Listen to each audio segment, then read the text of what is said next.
बोल शंकर भगवान की। भोले बाबा आए तो मैया जसोदा बाल कृष्ण लाल को गोद में लेकर के बाहर निकली और जैसे बाबा ने निर्निमेष नैनों से निरंतर नारायण को निहारा। अरे यही तो निरीह निर्विशेष निराकार परमात्मा का ये प्रत्यक्ष सगुण अवतार हुआ है। बाबा के नेत्रों से अश्रु गिरने लगे। देखो ये हमारे इष्ट कैसे बाल रूप में पधारे हैं। कन्हैया का रोना नहीं बंद हुआ। मैया बोली बाबा तू काहे को रोवे, बढ़िया मंत्र पढ़ मेरो लाला चुप हो जावे। बाबा ने कहा बस एक बार मैया मेरे गोद में दे दो। मैया बोली ना ना दूर से मंत्र पढ़ती, तेरे गले में सांप लटक रहे हैं। बाबा ने कहा फिर ये रोते रहेंगे। और मैया डरती डरती बाल कृष्ण लाल प्रभु को बाबा की गोद में जैसे दिया तो शेषनाग ने विचार किया मैं भी दर्शन कर लूं। सर्प ने फन को उठाया, मैया ने लाला को छीन लिया। अरे संभाल अपने सापन को संभाल। बाबा की गोद में आते हैं खिलखिला के हंसते हैं, मैया की गोद में जाते हैं रोते हैं। मैया ने विचार किया जादूगर दिखे या के गोद में लाला हंसे मेरो गोद में रोवे। बाबा ऐसो मंत्र पढ़ मेरो लाला हंसे। मैया एक काम करना होगा, मुझे भी अपने ही घर में स्थान देना होगा। और जब ये लाला स्नान करें उस जल को मेरे ऊपर चढ़ाना होगा, तभी प्रसन्न रहेंगे। मैया ने प्रार्थना किया रह रहे जोगी नंद भवन में ब्रज में वास कीजिए। जब जब मेरो लाला रोवे तब तब दर्शन दीजिए। तब से भोले बाबा जो है गोकुल धाम में ही विराजमान हो गए। आज भी भक्त जाकर के नंदेश्वर महादेव का दर्शन करते हैं। बोल नंदेश्वर महादेव की। भगवान श्री कृष्ण का जब मथुरा में प्राकट्य हुआ तो भूत भावन भूतेश्वर महादेव बन करके पधारे। जन्मभूमि के बगल में ही है भूतेश्वर महादेव मंदिर, दर्शन करिएगा कभी मथुरा जाइए तो।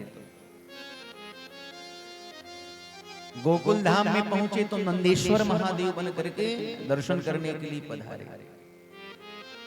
कल आप लोग कथा सुनिएगा, महाराज का जब प्रसंग आएगा तो भोले बाबा स्वयं गोपेश्वर महादेव बन के आए, गोवर्धन में चकलेश्वर महादेव बन के पधारे। ये तो भगवान के अनन्य भक्त हैं। वैष्णव में कोई यदि श्रेष्ठ है तो महाराज वो भोले बाबा है।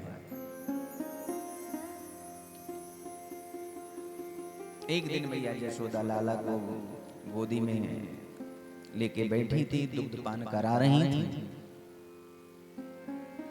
तब तक कंस ने एक राक्षस भेजा जिसका नाम है तृणावर्त। गर्मी के मौसम में आपने देखा होगा तृणों का समूह गोल गोल गोल गोल गोल गोल घूमता है, उसी का वेश धारण करके। क्या कहते हैं अपने यहाँ,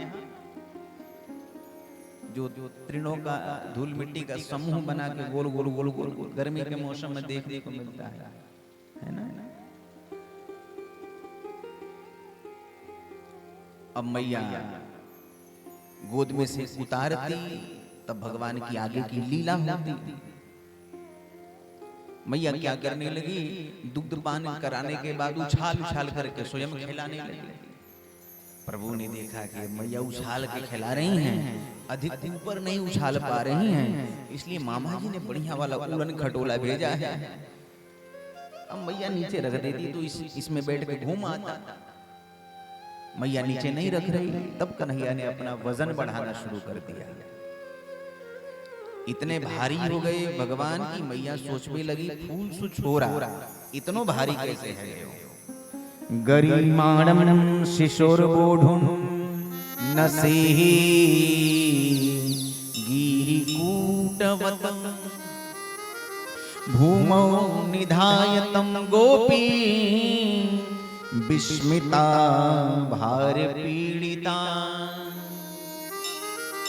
मैया ने विचार किया अधिक दूध पी लिया इसलिए अधिक भारी हो गया है। 1.5 घंटे से दूध जो पी रहा है कहीं दूध पीने से छोरा छोरी भारी होते हैं, पर मैया ने सोच लिया कोई बात नहीं, दूध पचा ले, उसके बाद मैं तुझे गोद में लूंगी। मैया लाला को जमीन पे रख करके अपने काम में लग गई। तृणावर्त को मिल गया अवसर। अब तृणावर्त जो है कन्हैया को उठा करके आकाश में ले गया। भगवान जो है सबका घर देखने लगे। ये ललिता को घर, ये विशाखा को घर, ये चित्रलेखा को घर, ये बसंती मैया का घर। बोलिए राधे राधे। आगे जो चोरी करनी है, चोर वही होशियार होता है जिसे गली गली का ज्ञान होता है। अब जैसे ये तृणावर्त मथुरा की ओर लेके जाने लगा, कन्हैया ने पुनः वजन बढ़ा लिया। अब तृणावर्त विचार करने लगा, बच्चा है कि पहाड़ है। पीछे मुड़ मुड़ के देख रहा है कि जल्दी जल्दी में नंद के आंगन से कृष्ण के जगह काला बड़ा पत्थर तो नहीं उठा लाया। भगवान मुस्कुराने लगे कि देखो मेरे भक्त पत्थर में मुझे देखते हैं और ये मूर्ख मुझ में पत्थर देख रहा है। चलो इसकी खोपड़ी पत्थर से ही मार के फोड़ो। तमंतरिक्षम पतितम शिलाया, प्रभु ने इसे जोर से दबाया और एक शिला एक पत्थर पे पटक दिया तो तृणावर्त का महाराज प्राणांत हो गया। तूफान सारा शांत हो गया। मैया जसोदा दौड़ती हुई आई, लाला को गोद में उठाई। देखो काल कैसे अपने आप ही मर जाएगा। लाला को लेके भाग रहा था, ठोकर खा के गिर गया, मर गया। मैया ने मन को संभाल लिया, मन को समझा